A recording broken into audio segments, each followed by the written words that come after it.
What's up, everyone? Wanted to come on here and personally thank everyone. Turn down this light a bit. Come on this channel and tell you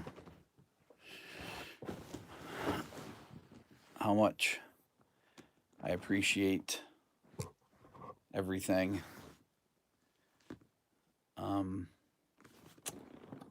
It's funny. It's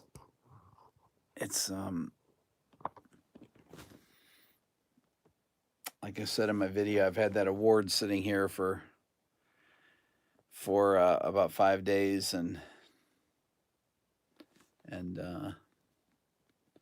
just didn't know what to do with it.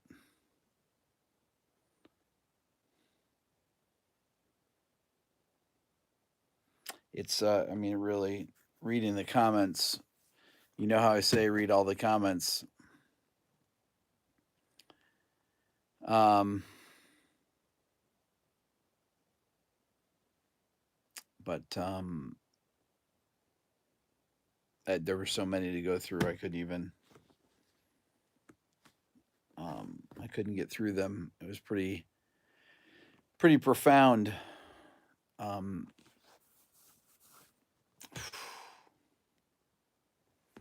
I think that I'm almost at 50,000 past a million now, and um, and I think it's just hitting me now that this just all this 10 million before you know it, Aaron. It's Branyan, what's up? You're working all the time, man. Every time I call you. As a Rochesterian, there you go. Did I ever believe I'd make it this high? No. Of course not. No. It's no. I didn't.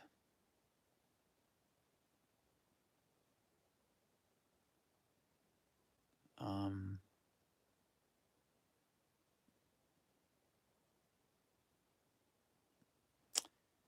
yeah, I never thought it. I mean, how do you even think of a of something like that, of the possibility of doing that? It's you just make one video at a time, and and that's it. I mean, really, that's the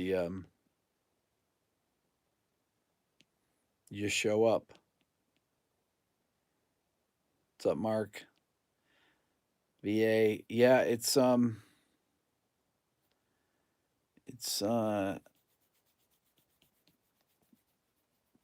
I still don't know how to talk about it. There was um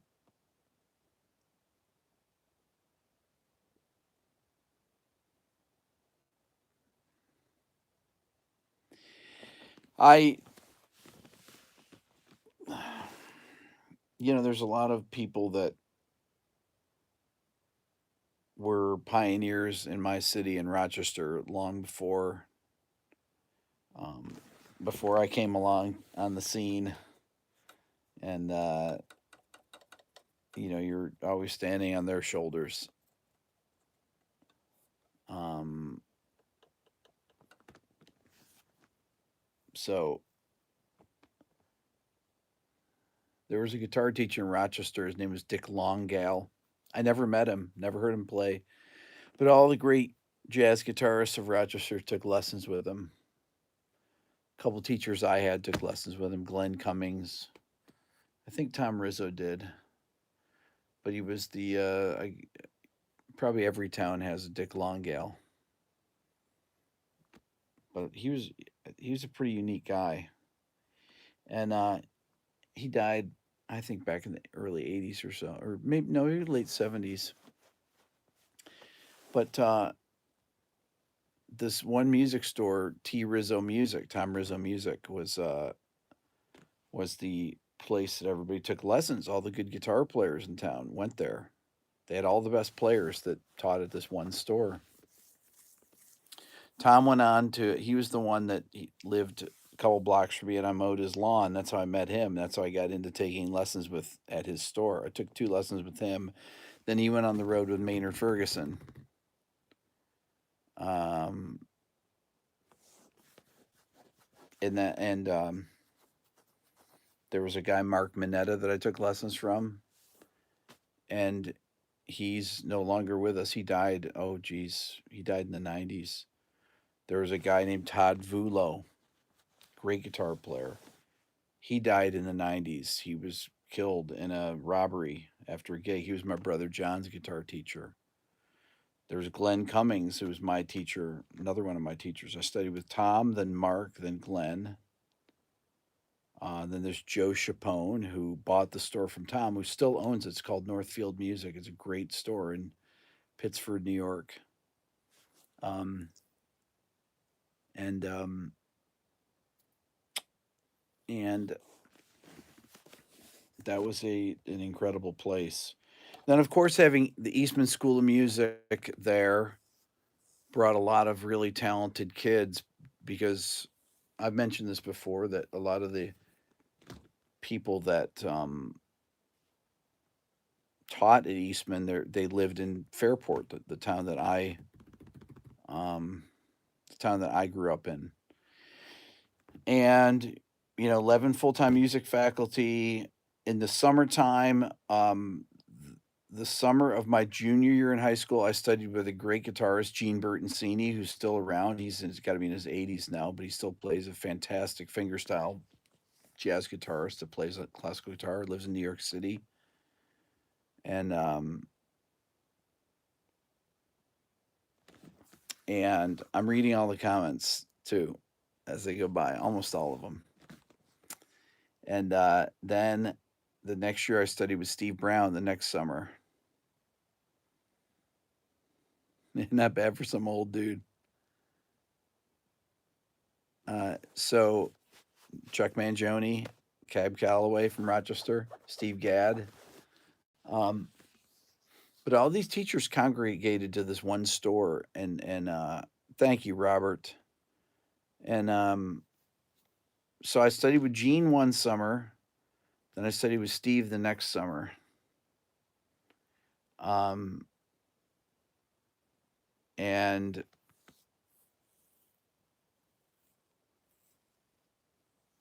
it was then I ended up going to Ithaca and studying with Steve after that. Iran. And Don Potter was from Rochester too. Yeah, I heard he was. It's Don or Bat McGrath. They used to play together. We used to go see them. And I think Bat has been really sick with cancer. Um, man, but some of these players like Joe Chapone, he still owns that store. Oh my God, he's an amazing guitar player. People should know Joe's playing. He's one of my favorite guitar players. And he's run this music store that has lessons and sells gear for my God, I think he bought it from Tom in '78. So how long is that? 40 over 40 years he's owned it. My brother John still goes there, buys stuff. All those guys could sight read. We all learned how to read. That was that was part of the whole gig. Guys could play. They could all play bebop. Mark Minetta, his dad was friends with Joe Pass.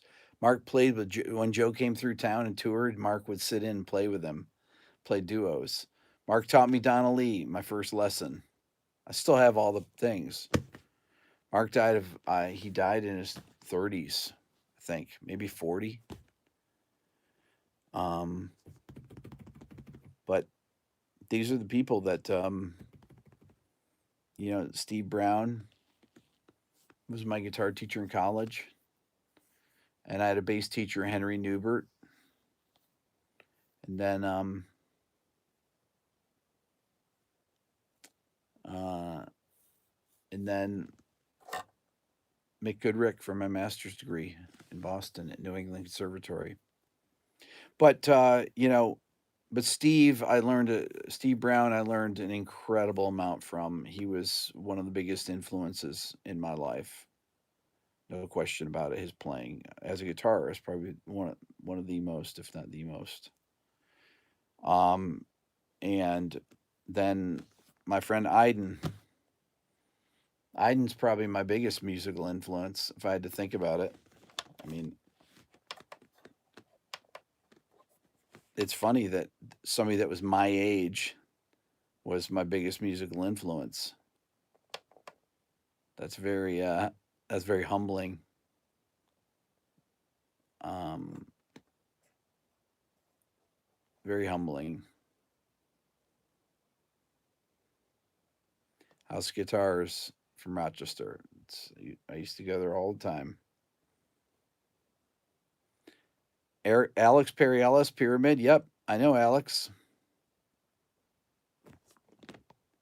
Okay, Joe has owned Northfield since March of 1983. Okay, that's when Tom sold it to him.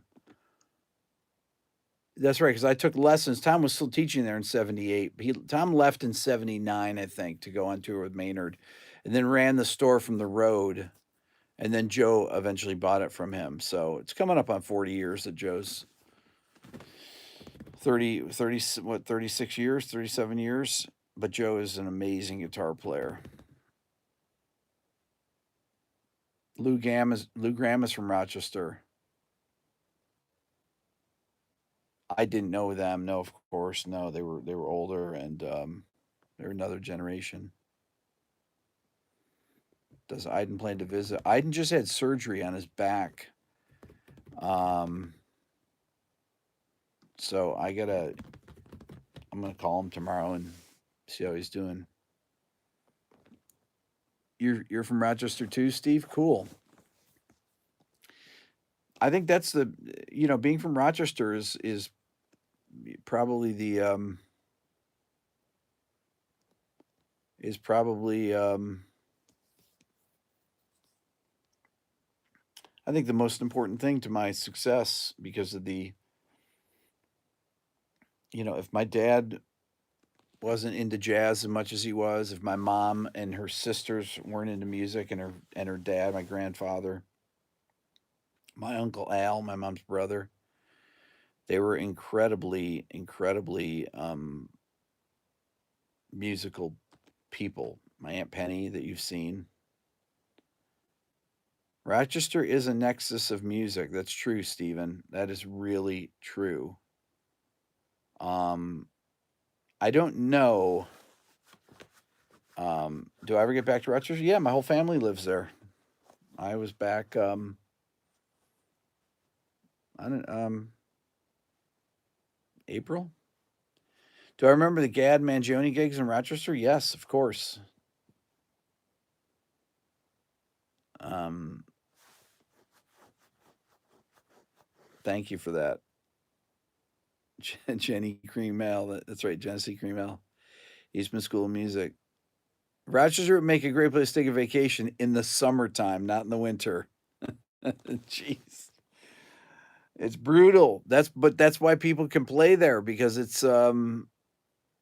uh it is the weather is so bad that all you have to do is play guitar in the winter.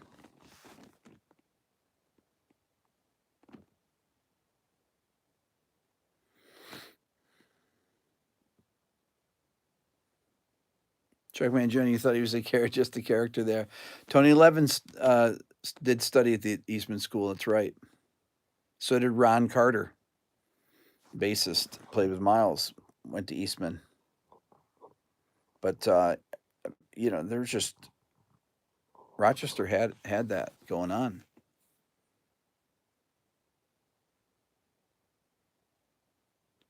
Um, I think that I think Rochester's unique. It's not like Boston. It's not like New York. I lived in both those places. Um, I think in the 70s, 60s and 70s, John Beck was the top of the heap in percussion. John Beck Sr. taught at Eastman percussion, and his son went to school with me. Um, yeah, it was, my dad bartended at a place called Joe Squeezer's. That was a big jazz club in the 40s and 50s that everybody came to. That's cool, Jeffrey. Um, Joe Bonamassa is from Utica, New York. It's about 2 hours to the east. Tell us about your hair, how to get it so perfect. I don't do anything to it. It just goes like that.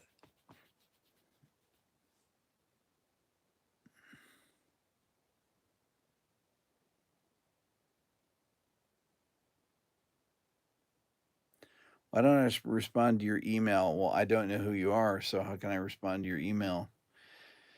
Um, I get hundreds of emails a day.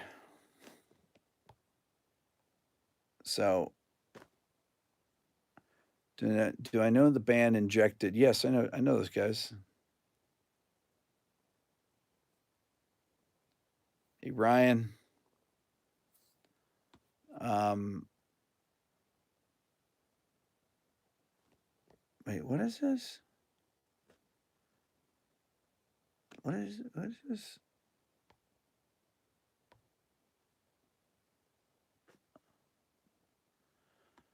Oh my god! I thought we were through with the troll. Wendy O. Williams from Plasmatics. It's true.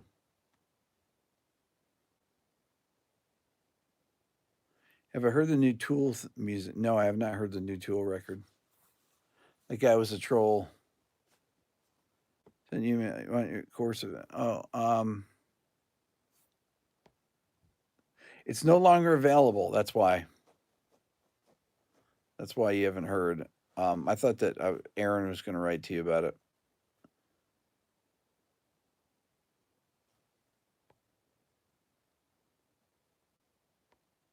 Oh, is this guy back again? My God. This guy's got multiple accounts. Yeah, watch out for those trolls. He'll probably start another Google account right now. Um, flat brain, flat Earth, flat Earth, no brain. uh,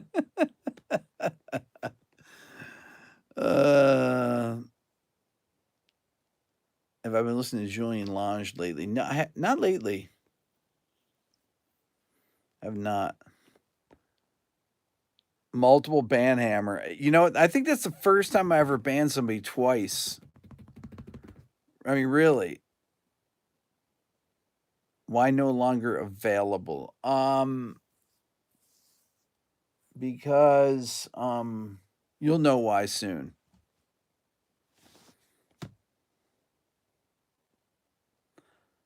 Um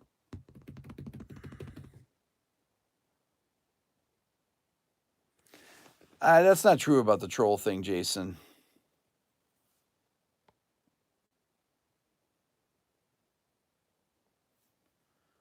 Um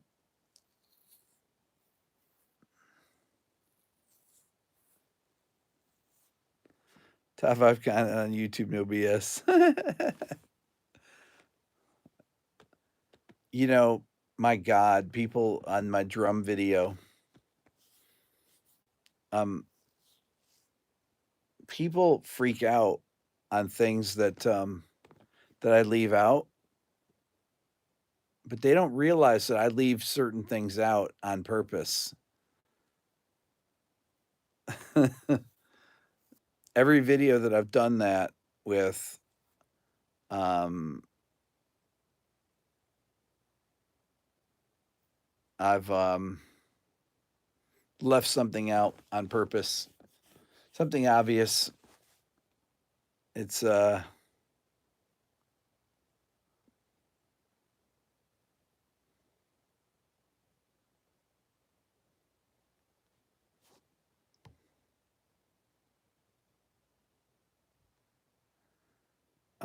let's see here.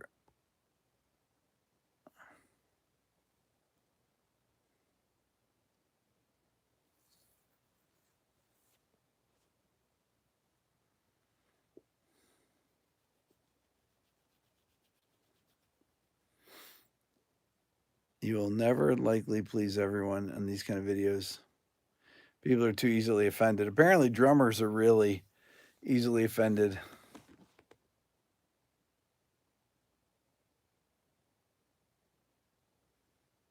I think a lot of people don't understand the whole concept. When I talk about introductions, I'm basically talking about um, when there's no other instrument playing.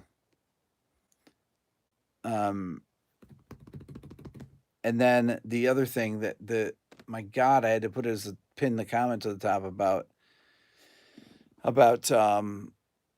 the "We Will Rock You." Um, People saying, how dumb can you be to forget that?" It's like there's not a drum on that. How did they not know that? My God, there's really not another one. There's not a drum on that intro. They think stomps and claps are drums. Sub chops. Um,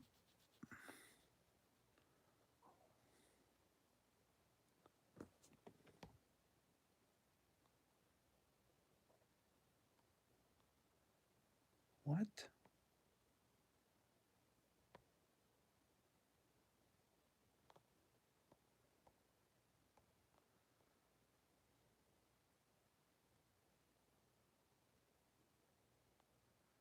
Let's see here.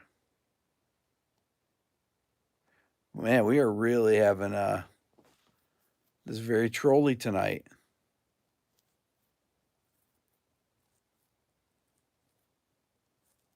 That's the sound of the hammer that you heard. Bam! I should have brought my hammer. It's in the other room.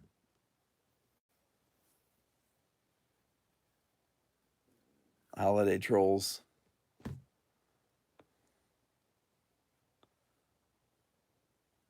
Top 20 stomps and claps. That's right, Rick. Man. Stomps and claps are technically percussion. Well, it was drum intro, though, not percussion intro.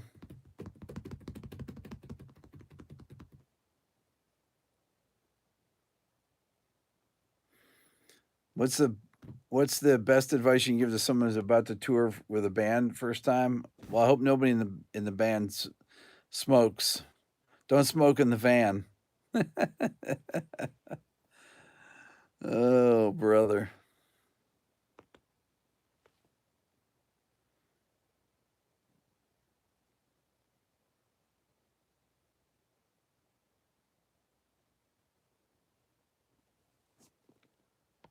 Oh my God.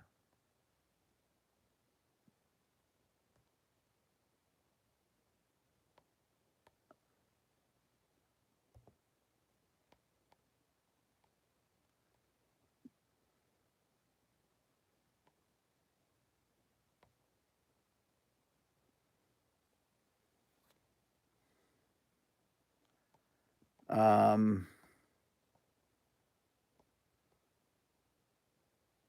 Never use the bathroom on the bus.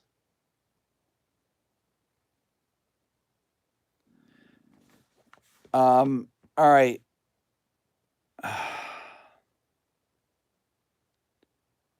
gotta go change. You know what? I'm gonna get off this. I'm gonna go change some settings here. This is really weird. This is unusual. I gotta call Aaron here and see what he says about this. Something's going on. Alright, you guys are the best. Thank you. Thank you. I'll see ya.